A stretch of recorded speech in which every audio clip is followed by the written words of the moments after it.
आमच्या बोभाटी नदीच्या काठी मी उभा आहे. लहानपण सगळं या नदीपात्रात गेलेलं आहे. मात्र आता हे नदीपात्र लोहाळा ही वनस्पती आहे. आपल्याला माहिती नदीपात्रात उगवते ही जेव्हा आता पूर येईल. सध्या आज खरं तर 24 जुलै आहे.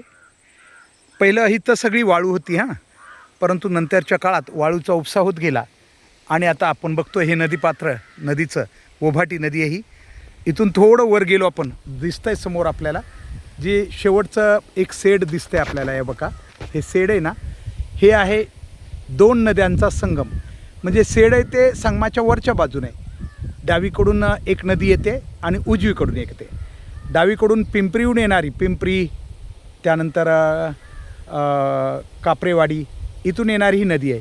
तर उजव्या बाजूनं आपल्याला दिसतंय ते म्हणजे केवडून येणारी नदी आहे. खटकळ नदी आम्ही म्हणतो तिला. नदीत या विहिरीसुद्धा आहेत. पहिल्या बुडक्या असायच्या नदीच्या काठी आणि आता खरं तर ही नदी या दिवसात वाहत असायची. जूनमध्ये पाऊस हमखास असायचा 7 जुलैला आणि हे पात्र जे आहे ते या जागी भरलेलं असायचं. इथं कधी आम्हाला लोहाळे पाहायला मिळाले नाहीत मुख्य पात्रामध्ये, पण आता हे पात्र लोहाळ्याने अडवून धरलेलं आहे. आणि नदीच्या दुतर्फा हे आमच्या नदीच्या दुतर्फा झाडी खूप गर्द आहे. मोठी झाडी आहे, आपण बघू शकताय. ही झाडी खूप मोठ्या प्रमाणात आहे अगदी शेवटपर्यंत. मला एक सांगायचं आहे की त्या काळी ही नदी व्हायची या काळामध्ये. जुलैमध्ये तर अगदी दुतर्फा नदी वाहत असताना दिसायची. पण पाऊस काळ कमी झाला आहे आणि इथं जिथं आमचं आयुष्य गेलं इथं आपल्याला दिसेल कदाचित इथं विहीर आहे. ती विहिरीचा थोडा काठ आपल्याला दिसत असेल. इथं समोर हा थोडा दिसतोय आपल्याला.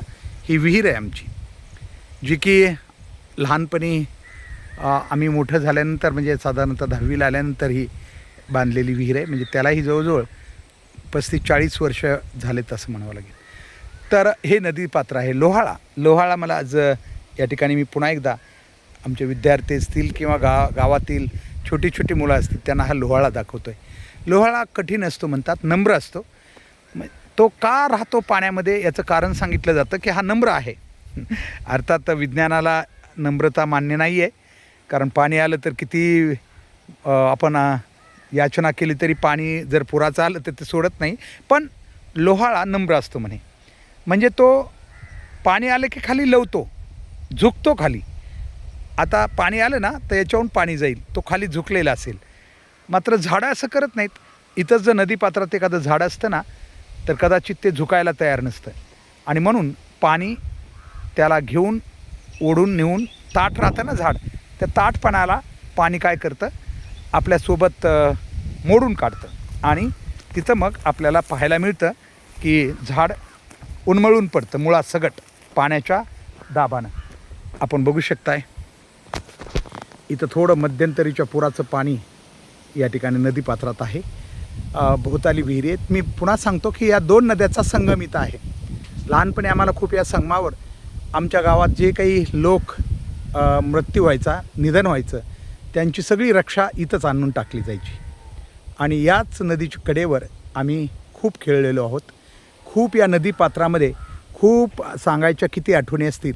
जे बघत असतील, मासे पकडण्यासाठी इथं एक इसार असायचा. नदी अडवली जायची या दिवसात. पाणी कमी झालं या दिवसात नाही म्हणा, पण ऑगस्ट, सप्टेंबर, ऑक्टोबरमध्ये नदीचं पाणी कमी झाली की नदी अडवली जायची आणि इसार काढला जायचा आणि त्या इसारात मग मासे पकडायचे लोक खूप मोठ्या प्रमाणात. अशा प्रकारची ही नदी पण आता लोहाळ्यानं पूर्णतः व्यापून गेलेली आहे. मला हेच सांगायचं होतं की लोहाळ्याचा गुण आठवला म्हणून खरं तर हा व्हिडिओ करण्याचा उद्देश झाला. मुलांना कळावं की लोहाळा कसा असतो.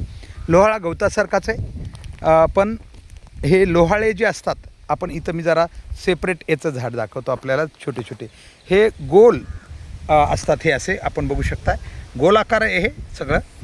लोहाळा गोलाकार असतो. आम्ही लहानपणी वाजवायचं याला असं. आता तो वाजणार नाही असा आपल्याला. म्हणजे ते पाण्याचा हात असेल ना जरा ओलसर, खूप छान वाजतो हा. तर हे लोहाळा थोडं आपल्याला दाखवायचं होतं. अनेकांना माहिती आहे, शेतकऱ्यांच्या मुलांना सगळ्यांना, परंतु जे शहरात राहतात मुलं त्यांना लोहाळा फक्त म्हणीतच दिसतो की महापुरे झाडे जाती ते लोहाळे वाचते. म्हणजे महापूर आल्यानंतर झाडे उन्मळून पडतात, पण लोहळा मात्र तिथंच शांतपणे खाली दबून राहतो आणि पुन्हा पाणी गेलं की पुन्हा आपलं डोकं वर काढून ताठ मानेने उभा राहतो. जसं आत्ता आहे, जसं आपण आत्ता बघताय असा राहतो. बिलकुल किती छान. अगदी आपण बघताय की वारा हवा सुटलेली आहे आणि त्यात झोके घेत हा लोहाळा तुम्हाला दिसत असेल. किती छान आनंदात या ठिकाणी ताठ मानेने उभा आहे. पण पाणी आलं की हे खाली लवणारा तो खाली एकदम झोपून जाणार, नम्र होणार आणि त्यानंतर मग पुन्हा पाणी संपलं, कमी कमी झालं की मग हे बघू शकता आपण, ही नदीचं पात्र आहे. हे शेवटचं टोक इकडचं आणि इथं आता ही आमची विहीर आपल्याला मुद्दाम दाखवणार आहे मी. आणि अशा प्रकारचा हा नदीपात्र बोभाटी नदीचं हे पात्र आहे. खूप सुंदर. आमची पिढीनं या नदीवर खूप प्रेम केलेलं आहे मित्रांनो, खूप प्रेम. मी जरा डगर चढून वर चाललेलो आहे. ह्या डगरी खूप चढलेलो आहेत आम्ही. नदीच्या पाण्यात पोहताना डगरी चढलेलो आहोत मोठ्या प्रमाणात.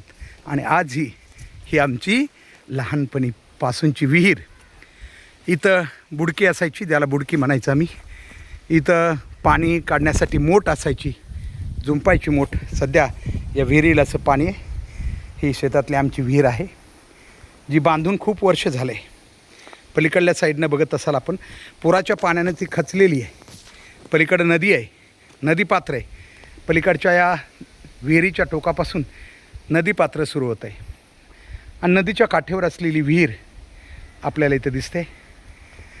आणि हे आमचं हे शेत, हे जे ठिकाण आहे ना, जे आपल्याला मी दाखवतो पॉईंट आऊट करून, इथं लहानपणी मोट चालायची, मोटेनं पाणी काढलं जायचं. काय तो आनंद, काय तो वेगळा भाग होता. अशा प्रकारे हे सगळं चित्र आमच्या शेताचं आपल्याला आम्ही दाखवत आहोत. आणि इथं हा वेळूचा बन थोडा यावर्षी जास्त मोठा झाल्यामुळं तो काढण्यात आला आहे, पण त्या जागी पुन्हा ते वेळू पुन्हा एकदा फुटलेले आपल्याला दिसतात. हे झाडं आपण बघू शकतो आहे,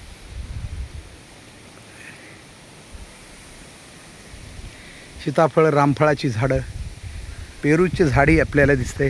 हे सीताफळाची झाडं आहेत आणि हे पेरूचं झाड जे पेरूनं लकडून गेलं, आता काही दिवसात आता येतील खायला, तरी सध्या आहेत. आपण बघू शकता, हे दाखवतो मी जरा. सध्या भरपूर आहेत पण उंच आहेत जरा, आणि जवळही तितकंच प्रमाण आहे त्यांचं. आपल्याला दिसतील हे पेरू या झाडाला लागलेले.